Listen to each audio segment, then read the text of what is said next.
Hello friends, today in this video we are going to talk about how to reset Samsung Galaxy A05 Android mobile phone. So let's get started.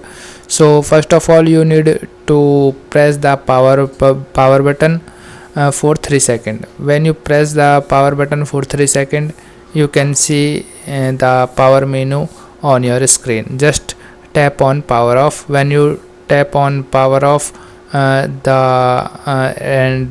new pop-up window you can see on your screen. Just tap on power off.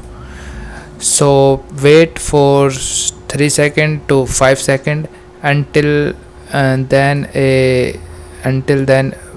again press the power button and then press the restart button.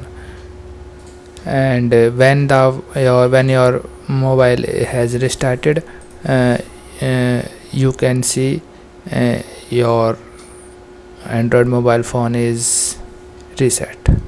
Okay.